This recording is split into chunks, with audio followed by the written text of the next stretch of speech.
Hello all. जय माँ लक्ष्मी, जय भोलेनाथ। दोस्तों, कैसे हैं आप सब लोग। आज के इस वीडियो में हम बात करने वाले हैं कि हमारे डीएम्स को हम किस नज़रिए से देखें, उनके किस चीज़ पर ध्यान दें। ऐसा कौन सा पॉइंट है जो हमें पकड़ना चाहिए, जिसको देखकर हमें उनके कैरेक्टर और उनके नेचर के बारे में पता लगना चाहिए, और उसके बेसिस पर हमें उन पर कितना ध्यान देना है, कितना इन्वेस्ट करना है टाइम टाइम ठीक है, कितना अपना इमोशन इन्वेस्ट करना है, ये सब डिसाइड करें। क्योंकि जर्नी ज़रूर डिवाइन है, लेकिन काम सारे हमें खुद अपने प्रैक्टिकलिटी के साथ करने होते हैं। और इस पूरी दुनिया में संतुलन के लिए, अपने अपने संतुलन के लिए इस दुनिया में किस तरीके के मेंटल थॉट्स को अपने अंदर हमें रखना है, किन चीज़ों में सरवाइव करना है, किन चीज़ों पे लेट गो कर देना है, और बैलेंस बनाकर अपना रखना है। और बहुत सारी चीज़ें हैं कि यदि हम जब अपना ध्यान भटका लेते हैं, परेशान खुद को कर लेते हैं, तो अननेसेसरीली हम जब परेशान करते हैं खुद को, तो बहुत सारी इंपॉर्टेंट चीज़ें हम मिस कर देते हैं। तो वो तो हमें करनी ही नहीं है ना। इस जर्नी में आने का मतलब इंपॉर्टेंट चीज़ों को मिस करना नहीं है, इंपॉर्टेंट टाइम को भी मिस करना नहीं है, वैल्यूएबल टाइम को यूज़फुल बनाना है। ठीक है। और ये जो फालतू की हम बातें सोच लेते हैं अपने डीएम को लेकर, और अपनी कंडीशंस को लेकर, प्रेजेंट टाइम को लेकर और फ्यूचर को लेकर, तो उसमें क्या कहते हैं, बहुत सारा टाइम और बहुत ज़्यादा एनर्जी और बहुत ज़्यादा चीज़ें अपने जो हम अच्छी कर सकते हैं, बहुत सारा ऐसा टाइम जिसमें हम बहुत प्रोडक्टिव रह सकते हैं और पूरे बैलेंस और खुश रह सकते हैं, वो हम सब ऐसे ही निकाल देते हैं। तो आपको किन चीज़ों पर ध्यान देना है उस व्यक्ति की जिसके चक्कर में आप अपने आप के सुख चैन को वो गंवा बैठे हो। उस चीज़ को तपस्या के रूप में ना लेकर के समस्या के रूप में आप लेते हो। ये समस्या बन गई, वो ऐसे क्यों बोल रहे हैं, उन्होंने ऐसा क्यों कर दिया, उनका एटीट्यूड ऐसा क्यों है। एक तो उनके किसी भी एटीट्यूड को, सबसे पहला पॉइंट तो आप ये अपना पॉइंट नोट करो, उनके किसी भी एटीट्यूड को हर समय डिवाइन समझने की गलती मत करो।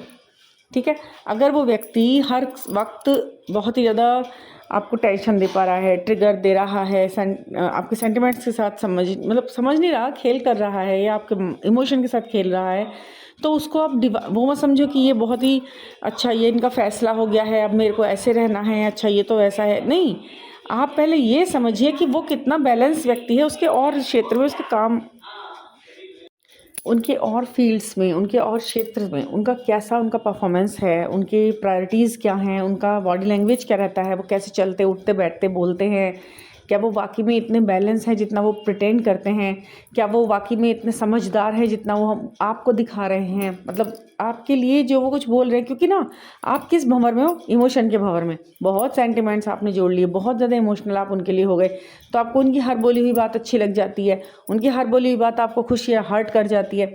मतलब कि हमें किसी भी इंसान के, पहले वो इंसान है, डिवाइन होने से पहले वो एक इंसान है, आम इंसान। अब आप ये देखो, उनकी प्रायोरिटी अगर उनकी प्रायोरिटी अगर आप देखें कि अगर पैसा है, पैसा उनकी प्रायोरिटी है, एक इंसान है और उसकी प्रायोरिटी पैसा है, तो उसकी सारी की सारी बातें उसी चीज़ों पर बेस्ड रहेंगी। वो अगर कोई स्पिरिचुअल हीलर भी होगा ना, मान लीजिए आपका डीएम कोई स्पिरिचुअल हीलर है, क्योंकि वो काफ़ी ऐसे कामों में आपको दिखाई देगा कि भाई अच्छा है, बैलेंस है, लेकिन अगर वो आपसे हर बार, क्योंकि आप उसके डीएफ हैं, आप उसका पार्ट हैं, और कहीं ना कहीं उसको भी हल्का फुल्का ये बात पता है, तभी भी वो आपसे हर बार मोटी रकम चार्ज कर रहा है केवल आपसे कांटेक्ट करने के लिए, केवल आपको सुनने के लिए, तो क्या आप कैसे समझ सकते हैं कि ये इसकी जागृति हो चुकी है या आपके प्रति इसकी जागृति हो चुकी है। वो तो आपको औरों से अलग नहीं रख पा रहा, बिल्कुल भी नहीं अलग कर रहा है, और उसके चक्कर में आपने अपना पूरा दिन रात सुबह शाम सब बेकार करे हुए हैं। एक बार आप अपने डीएम की प्रायोरिटी पर ध्यान दीजिए, उनकी ज़िंदगी में प्रायोरिटी क्या है। केवल पैसा है, पैसा भी है, या आपकी बहुत सारी चीज़ें ऐसी हो सकती हैं जो आपको लगता होगा कि ये इनकी प्रायोरिटी क्यों नहीं है, मतलब इस चीज़ को ये उतने बड़े स्केल पर क्यों नहीं लेके चलते अपने जीवन में, जो कि जबकि ये तो बहुत ज़रूरी है। आपको पता है कई जगह पर, लेकिन कर क्या रहे हैं आप, खुद को साबित करना शुरू कर देते हैं ऐसे में आप उनके सामने कि तुम्हारी नहीं है, लेकिन देखो ये होनी चाहिए और मैं बताती हूँ कि तुम्हें ये है। फिर आप अपने ऊपर उसे लागू कर लेते हो। आप कभी अपने वीडियोस के माध्यम से, कभी अपने शॉर्ट्स के माध्यम से, कभी अपने पिक्चर्स के माध्यम से, कभी अपने किसी संदेश के माध्यम से उनको ये बात बताने की कोशिश करते हो कि यहाँ देखो, ऐसे देखो, इसे सोचो, ऐसे करो। तो आपको मैं एक बात बताऊँ, आप अपने आप को, पहली बात तो उनके सामने खुद से बहुत ज़्यादा, मतलब थोड़ा बहुत नहीं, हल्का फुल्का तो सब होता है, पर बहुत ज़्यादा ग्लोरीफाई करने की कोशिश कभी मत करो। अपने आप को, क्योंकि उनको कुछ पता हो या ना पता हो, लेकिन इतना ज़रूर पता होता है कि अपनी सेल्फ प्रेज़ करने वाली लड़कियां, स्त्रियां, सेल्फ प्रेज़, अपने कामों के ऊपर ज़्यादा सोचने बोलने वाली स्त्रियां कभी भी मतलब प्यार योग्य नहीं होती। समझ रहे हैं आप? अपने मुंह से मियाँ मिट्ठू बनने वाली कहावत सुनी है आपने? अगर कोई व्यक्ति ऐसा है, चाहे आप हैं चाहे वो आपका डीएम है, ये बहुत ध्यान रखने वाली बात है, अपने मुंह से सेल्फ प्रेज करने वाला यदि व्यक्ति आपके सामने है, वो अपनी तारीफ अपने मुंह से बहुत ज़्यादा करता है और अपने आप को बहुत ज़्यादा बड़े स्केल पर आपको बहुत ही बिग पिक्चर करके दिखाता है अपनी, कि मैं तो ऐसा हूँ, मैं, उसकी बातों में ज़्यादातर मैं रहता है, मैं ऐसे करता हूँ, मैं वैसे करता हूँ, मैं बहुत ही बहुत ही इंट्रोवर्ट हूँ, मैं हर वक्त वो मैं कर रहा है अगर, तो वो व्यक्ति अभी आप में आया ही नहीं है, वो अभी अपने आप में ही है और अपने आप में भी बहुत ही नीचे स्तर पे उसकी जो सोच है वहीं झूल रही है बस। मैं तो ऐसे करता हूँ, मैं तो वैसे करता हूँ। अगर ऐसे कहने वाला व्यक्ति आपसे जुड़ा हुआ है तो सोचो ना, वो अपने आप से ही बाहर नहीं निकल पाया पहले तो वो और चीज़ों को क्या समझेगा, वो आध्यात्मिकता को क्या समझेगा, वो कनेक्शंस को क्या समझेगा, वो क्या ही समझेगा। और सही बताऊं, ज़्यादा मैं करने वाला व्यक्ति खुद को भी ढंग से समझ नहीं पा रहा होता, उसे यही नहीं पता होता मुझे चाहिए क्या, मेरे लिए बेस्ट क्या है, मेरे लिए सही क्या है, मैं करूं क्या, मेरे लिए फ़ैसला क्या लेना चाहिए, कौन लेगा मेरे लिए फ़ैसला, कुदरत लेगी, समय लेगा, या फिर मुझे खुद बैलेंस बनाकर आगे चलना है और सही गलत को पहचानना, उसे तो खुद कुछ नहीं पता। उस पिछली वीडियो में मैंने आपको बताया था कि लुक्स मैटर करते हैं या नहीं। यही बात मैं यहाँ पे भी बताऊंगी कि यदि लुक्स की तो बात ही साइड में रख दो, दोनों के लुक्स की बात साइड में रख दो, यहाँ पर सिर्फ असेंशन की बात है। सिर्फ एक असेंड व्यक्ति को सिलेक्ट करता है, और अगर ऐसा होता है तभी वो जो कनेक्शन है वो डिवाइन कहलाता है। दोनों के प्रति पूर्ण समर्पण। अगर एक भी इंसान प्रैक्टिकलिटी में ज़रूरत से ज़्यादा उलझा हुआ है, ज़रूरत से ज़्यादा, थोड़ा बहुत नहीं, मतलब बैलेंस तो होना ही चाहिए ना, लेकिन अगर बहुत ज़्यादा वो प्रैक्टिकलिटी में उलझा हुआ है, बहुत ज़्यादा 3D में उलझा हुआ व्यक्ति है, तो वो आपको कभी भी ठीक से नहीं समझ पाएगा।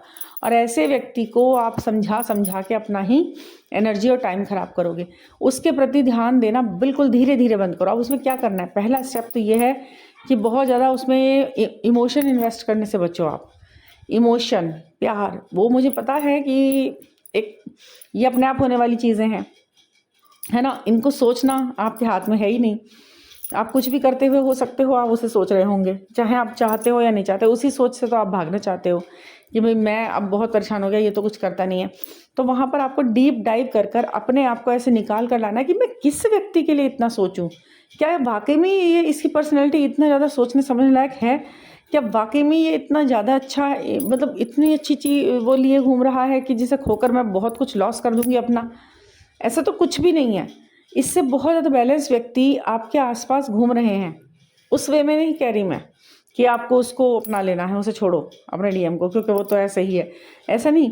लेकिन आप क्या वैल्यू दे रहे हो ना, आप उनको, आप उनकी हरकतों को वैल्यू देना चाहते हो, आप उनको सराहो, तो ऐसे व्यक्ति को सराहो जो जिसकी हरकतें सराहनीय हों, जो सचमुच में पूजनीय हो। हम ईश्वर को ही क्यों पूजते हैं, हम और किसी और शक्ति को या ऐसी नेगेटिव शक्ति को क्यों नहीं पूजते, क्योंकि उसकी हरकतें सराहनीय नहीं है, पूजनीय नहीं है। ऐसे ही आप अपने डीएम की ये सभी हरकतों को नोट करो उनका, और ये चीज़ें ना आपको छोटी बड़ी हर एक चीज़ में दिखती है। उनका बोलने का ढंग, उनका आपकी बात सुनने का ढंग, उनका बहुत सारी चीज़ें हैं, उनके फैसले लेने का ढंग, चलने बैठने उठने का ढंग, उनका तौर तरीका। सबसे पहले तो उनकी प्राथमिकता ही देख लो जीवन में क्या है, किस तरह से वो बात कर रहे हैं, किस तरह से वो जब वो खाना खाते हैं अपने से छोटे व्यक्ति से किस तरह वो बात करते हैं, कहीं होटल में रेस्टोरेंट में आप गए हो, वो किस तरह से बिहेव कर रहे हैं लोगों के साथ में, वो पैसे के संबंधित क्या सोच रहे हैं कि भाई मेरा कर्तव्य बनता है बिल देना, या उनका, मतलब बहुत छोटी छोटी चीज़ें हैं जो मैं आपको बता रही हूँ। उनके बेसिस पे आप उनसे लगाव और कम लगाव निश्चित कर लो बस। वहाँ ये नहीं है कि आँख पर पट्टी बांध ली कि भैया तो मेरे डीएम है और मुझे इसकी हर एक बात अच्छी ही लगनी चाहिए, और अच्छी ही लगेगी, ये तो जो कर रहा है बहुत ही अच्छा कर रहा है, इससे बढ़िया तो कोई कुछ कर ही नहीं रहा दुनिया में। नहीं, ऐसा कुछ नहीं है। आप उसे जज करो, ये बात समझो। आप कहते हैं ना, बहुत से लोग वीडियोज़ में बोलते हैं कि अपने डीएम को जज नहीं करना चाहिए, वो जैसे हैं उन्हें अपने आप ही एक्सेप्ट कर लो, ये कर लो। नहीं नहीं नहीं, आपको जज करना है, क्योंकि आप इमोशन में बह जाओगे, आप तो मिट जाओगे। उसके लिए बिल्कुल मिट जाता है इंसान, मन ही मन बिल्कुल लॉस्ट कर देता, अपने आप को लॉस्ट कर देता है वो। और सोच समझ के किया हुआ लगाव ही आपको आगे फ्रूटफुल लगेगा। भाई ठीक है, अगर वो डिवाइन कनेक्शन है तो उसके बाद आपको किसी और से लगा होगा तो नहीं, मगर उससे भी कितना होना है ये आपको डिसाइड करना होगा, ठीक है ना। जब ये चीज़ें बैलेंस में आएंगी, बिल्कुल बिल्कुल आपको ऐसा दिखाई देगा कि मैंने खोया तो क्या खोया, पाया तो क्या पाया वाला दिमाग, आपके दिमाग बिल्कुल एक्टिव रहेगा। इसमें कोई नफ़ा नुकसान वाली बात नहीं है, सिर्फ आपकी खुशी और आपके बेचैनी, इन दो चीज़ों में आपने क्या चुनी। फ़ायदा और नुकसान की बात मैं यहाँ नहीं हो रही है, ठीक है। आपकी बेचैनी आपने चुनी या आपने अपना सुकून चुना, कितना लगाव देना है उस ऐसी पर्सनैलिटी को, ठीक है। डीएम है मान लिया, एक साइड रखो। अब बार बार पता है क्या करते हैं ऐसे में लोग, बार बार ना अपनी जर्नी कंफर्म कराते हैं। मैम आप देखना ज़रा ये जर्नी है भी या नहीं, मैडम आप देख लो, हमने 10 जगह दिखवा ली, आप भी देख के यही बताओ कि जर्नी है या नहीं। वो बार बार एक ही सवाल को क्यों? भाई जब आपकी सोल ने आपसे बोल दिया कि ये है, या आज तक आप 4-5 सालों तक 6 सालों तक आप एक ही चीज़ को सोचते हुए आ रहे हो, बीच में कुछ भी चेंज नहीं आया आपकी सोच में, और आपको साइन भी मिल रहे हैं, सब कुछ हो रहा है, तो फिर बार बार ये सवाल क्यों? ये सवाल मत रखो, सवाल ये रखो कि क्या अभी भी असेंड हो पाया है ये मेरे उतने लगाव का, के लायक हो पाया है? नहीं हो पाया, नहीं हो रहा, इस जीवन में तो शायद नहीं हो रहा ये, ठीक है। तो ईश्वर आपको बैलेंस की शक्ति देता है। और एक सवाल किसी ने मुझसे पूछा था कि मैम हमने एक वीडियो में देखा था कि एक कोई होता, मतलब ऐसा होता ना, हर किसी को इतना ज़्यादा वो नहीं होता क्या बता रहा है क्या नहीं। किसी ने मतलब बोला, मुझे वीडियो भी दी थी किसी ने, कि मैम इन्होंने टोटका बताया है, एक रिचुअल बताया है कि अपने पर्सन को मैनिफेस्ट करने का, छोटा सा एक टोटका है कि किसी का शादी का कार्ड अगर आया हो घर में, उसमें से मतलब लड़का और लड़की के नाम को काट दो, अपना नाम लिख लो और मैनिफेस्ट कर लो अपने आप को उस जगह पर कि भाई मेरी भी शादी हो रही है, अब मेरे पार्टनर के साथ हो रही है, तो क्या ये रिचुअल ठीक है, मैं कर लूँ? तो मैं आपसे ये कहूँगी कि ऐसे बेवकूफ़ी वाली बातें जो लोग बताते हैं ना, ये बिल्कुल आप खुद ही सोचिए इसे, मतलब उन्हें जो बताने वाला है उसे कुछ नहीं सूझा तो उसने कहा चलो आज ये बेकार की बात। अब आप ये देखो ज़रा, मतलब कितनी अजीब सी बात है। शादी का कार्ड आया किसी का, ठीक है, आपके घर में, वो एक अच्छी चीज़ आई, वो एक अच्छी एनर्जी लेके आया, हाँ वहाँ पे मैनिफेस्टेशन हो सकता है कि मेरा भी किसी दिन ऐसा हो, लेकिन ये क्या बात करी उसने कि भाई उसमें से नाम काट दो, उसका लड़के का भी लड़की का भी, उस जगह अपना नाम दे दो। ये तो दो काम गड़बड़ हो गए। पहला काम तो ये कि आपने किसी इंसान के शादी के कार्ड में से उनका नाम काटा, ये कितना गलत आपने डीड किया, कितना गलत काम किया है आपने, पेन से काट दिया उसको। मतलब बताने वाला भी मतलब पता नहीं क्या दिमाग है क्या है, मुझे नहीं पता कैसे वो बोल रही है ये बात, और क्यों बोल रही है वो ये बात, मुझे नहीं पता। काटना ये एक नेगेटिव एनर्जी को अट्रैक्ट करेगा, नेगेटिविटी। आपकी तरफ से एक गलत काम हो गया आपकी तरफ से, आपने काट दिया जैसे उन दोनों के नामों को, भाई जिसका वो कार्ड है, ठीक है, और अपना लिख रहे हो वहाँ पर। अब उन दोनों का जो लड़का लड़की हैं उनका क्या भविष्य है, क्या एनर्जी है, क्या प्रेजेंट है, आपने उसका काट के अपना लिख दिया, आपने उसकी भी एनर्जी अपने अंदर ले ली, दो काम गड़बड़ करे। और ऐसा करना ही नहीं चाहिए। अगर आपको ऐसा ही कुछ करना है ना, तो क्या करें आप, एक प्लेन पेपर लो, उसमें पूरा मैटर ऐसे ही अपने हाथ से छोटा छोटा लिख दो थोड़ा सा, ठीक है। ये मैं उनके लिए बता रही हूँ जो शादी मैनिफेस्ट करना चाहते हैं और वो इस तरीके के कुछ करना चाहते हैं। तो शादी के कार्ड प्लेन पेपर लो और उसमें अपने दोनों का नाम, कि जैसे रोहित संग रीटा या जो भी नाम है संग, इस तरह करके अपने मम्मी पापा का नाम आगे पीछे करके उस प्लेन पेपर पर स्केच पेन से लिख दो, उसे लिख दो और लिख कर फोल्ड करके अपने पास रख लो, किसी शादी के कार्ड के बीच में लगा कर रख दो कि चलो जी हमारी भी ऐसे, ये मैनिफेस्टेशन तो ठीक है, लेकिन उसमें से काट दो। What is this nonsense at all, क्या है ये? नॉनसेंस है ना ये बात, काट दो लिख दो। तो अच्छा करा कि आपने पूछा, क्योंकि ये गलत चीज़ हो जाती, नहीं करना है ऐसा, ठीक है ना। और किसी भी चीज़ को फॉलो करने के लिए ना मतलब थोड़ा माइंड भी अप्लाई करना चाहिए। अब वो यहाँ पर इतने बड़े उसमें बोल रही है ये बात और गड़बड़ है तो गलत है, ठीक है। इस तरीके की चीज़ों का फॉलो मत करा करो बिना सोचे समझे। चीज़ें वो करो जिसमें सेफ रहो आप भी और सामने वाला भी, है ना।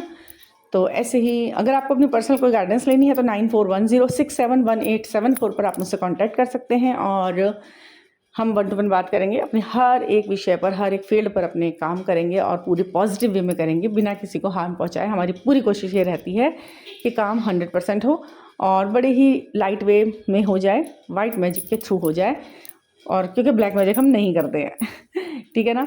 तो thank you for listening and please subscribe the channel. Thank you.